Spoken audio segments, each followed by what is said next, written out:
অনেকদিন হয়ে গেল ফ্রিজটা পরিষ্কার করা হয়নি, এত জিনিস জমে গেছে না, আমি নিজেও বলতে পারবো না যে কিসে কোন কৌটোয় কি আছে বা কি কি খাবার এখানে আছে। আমি আজকে সব নামিয়ে গুছিয়ে পরিষ্কার করব। তাই রান্নাঘরের সময়টা তো একটু কম দিতে হবে, তার জন্য তাই রাতের চালটা ভিজিয়ে রাখলাম, দেখি সবজি একটা কিছু করে নেব।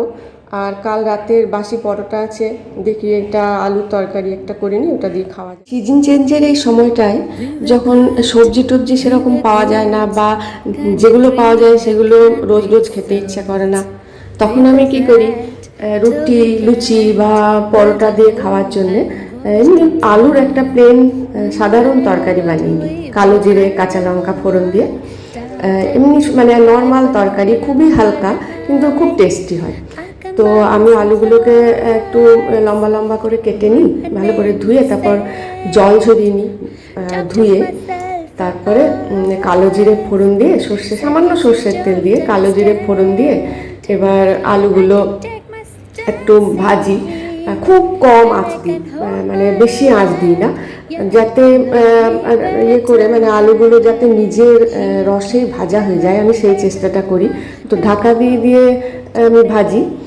তো অনেক সময় খাই, যেমন আজকে আমি রান্নাটা করতে গিয়ে দেখলাম যে একটু শুকনো শুকনো হয়েছে, তো তখন আমি হালকা একটু জল দিয়ে দিই। শুকনোটাও খেতে খুব ভালো লাগে, তবে সেটা ভাতের সঙ্গে ভালো লাগে বেশি। তো আমি আজকে একটু জল দিয়ে দিলাম, একটু হালকা সামান্য 2-3 চামচ মতো জল দিয়েছি, আর একটু দিলাম ধনে পাতা কুচি করে, বেশ ভালো গন্ধ হবে। তো আমি ওটা দিয়ে একটু জলটা শুকিয়ে নিলাম, আঁচটা সামান্য বাড়িয়ে আমি জলটা শুকিয়ে নিয়েছি। তো এইভাবে তরকারিটা করলে না খেতে খুব ভালো হয়, একটু অন্যরকম, একটু ঝাল ঝাল, একটু লঙ্কা বেশি দিলে একটু ঝাল ঝালও হয়, ধনে পাতার একটা সুগন্ধ ওঠে, অথচ খুব কম সময়ে হয়, আর খেতেও খুব ভালো হয়। রোজকার একঘেয়ে তরকারির চেয়ে একটু আলাদা হয়। তো এটা গরম গরম খেতেই ভালো লাগে। তো আমি তো গরম গরম পরোটা দিয়ে খেতে শুরু করে দিয়েছি। তো তারপর ভাবলাম না, খাওয়ার সময় একটা ছবি নেওয়া দরকার, তো এই জন্য আমি আবার খেতে খেতেও একটা ভিডিও করে নিলাম। তো যাই হোক, আমার আজকের তরকারিটা কিন্তু করে খুব ভালো খেতে হয়, করে দেখতে পারেন।